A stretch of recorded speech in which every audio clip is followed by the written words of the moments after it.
This, I know, is a love story, and it's a story between parents, it's a story between kids, it's a story between friends, and the lengths that you will go to protect and take care of those that you love and cherish most. It was giving me vibes of like E.T. and those old Robinson Crusoe stories, and Edward Scissorhands, that one scene where the snow is falling down in July. I really, really love that. And I wanted to know, David, how was it juggling all these hats? Because not only are you starring in the film, but you're directing it, you're producing it. I believe you wrote it too, right? I can't hear you. Ah, You unmute yourself. okay. Yeah, you can hear me now. No, I didn't write it. Emma Nadell wrote it.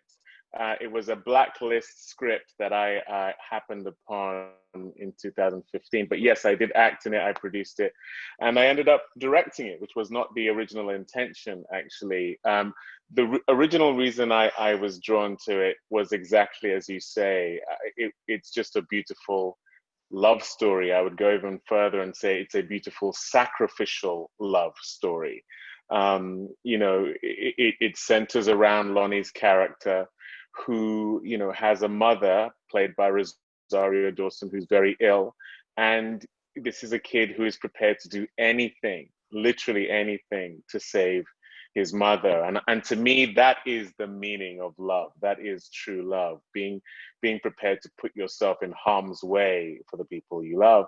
But it's also a father-son love story. It's about a father who rediscovers his son. It's about a son who rediscovers his father as well. And it's also about uh, a friendship between both Lonnie and Amiah's characters, a friendship that starts very acrimoniously and through adversity becomes its own kind of platonic love story as well. So a lot of love in the Waterman. Y'all were in the woods for a minute shooting in Portland, Oregon. I want to know from both of you, respectively, what was the most challenging thing about shooting in the woods for this film? For me, it would probably be the log scene. I was afraid of heights. I was afraid of the dark too. So, matter of fact, it would just be being in the woods. Period. Actually, we're in the middle of nowhere. There's so many cold nights. There's so many hot nights. You were a tough cookie. So I want to know from you, are you as fiery as Joe or as hopeful as Gunner or both? Joe kind of has a hard shell and, she's a tough nut to crack, which I kind of am. But I would also relate to Gunner because I would also do anything to save my family. I would hike in the forest and look for the Waterman. And I think that's what's so beautiful about this script is so many kids can watch it and relate to someone. The scene where Gunner sees his mom in the bathroom and she unrobes and she's emaciated from the back. What decision-making process went into wanting to show that? Because I'm sure, children will see the film, and I'm sure that some children that will see the film will be in that place of having a parent that is sick and or dying or is no longer with us. So I just wanted to know what was the impetus for making the decision to put that in and keep it in. And then Lonnie, if you could follow up with, how was it filming that scene for you? Yeah, I mean, one of the reasons I wanted to make this film is I love the way it doesn't patronize the children in the film, the young people in the film, the young characters in the film. The truth of the matter is, we all go through tough stuff, and sometimes when you watch films centered around kids, the ages that Lonnie and Amiah were when they were in the film, it's almost you almost pretend that kids don't go through stuff. And I also went through the loss of a parent. My mom became very ill, and eventually ended up passing away. And she lived with us during that period. And I watched my four kids having to navigate their grandmother, who they loved deeply, going through this struggle. And as much as the forest represents a rites of passage, something that these kids have to overcome, what Lonnie's character is going through at home is another rites of passage. It's another moment of his growth. If we live long enough in this life, we will go through these things, whether we like it or not. And it's not whether you'll go through them, it's how you get through them and how much love you're able to retain while doing it, as opposed to taking on the brokenness that can also come with it.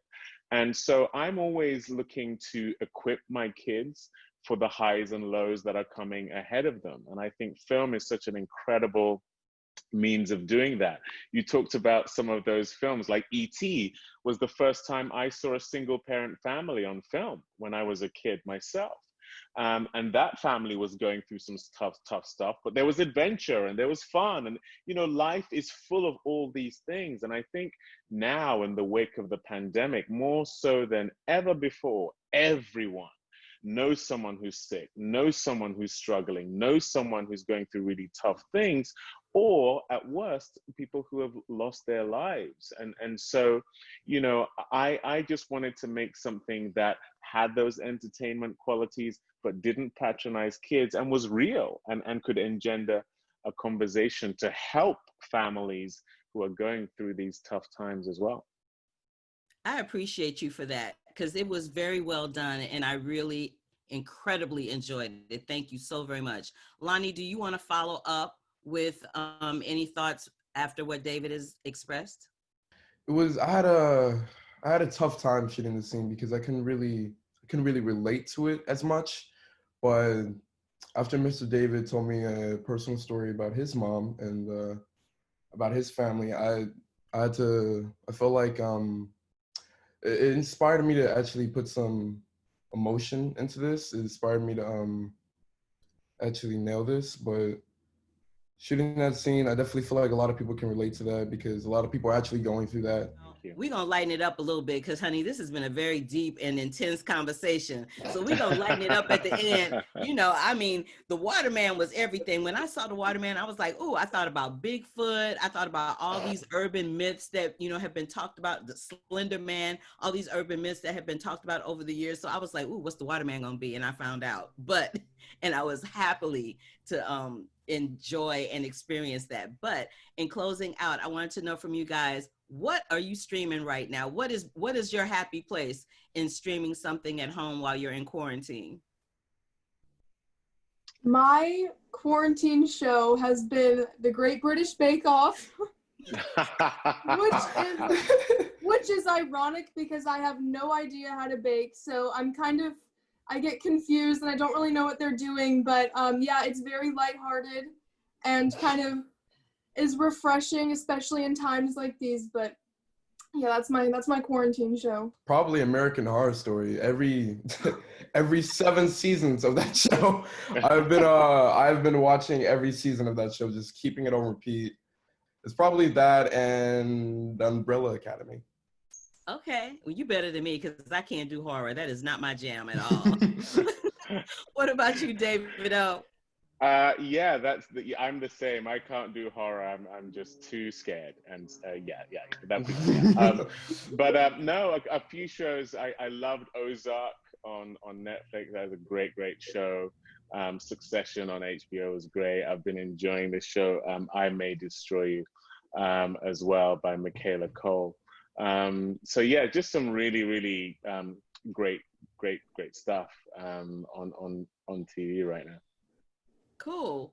Well, you guys, this was wonderful. I was so excited to see it. Congratulations, Lonnie. Congratulations, Amiah, on your wonderful, solid, grounded, powerful performances. Congratulations, David O, for this fantabulous directorial. Is it a debut? It's not a debut, is it? It is. It's my first feature film. Yeah.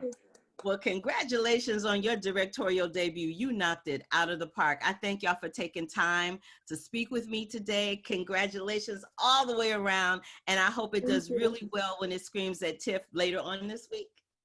To keep up with the Curvy Critic, like our page here, click that subscribe button and click that bell for notifications. Love, peace, and hair grease, y'all.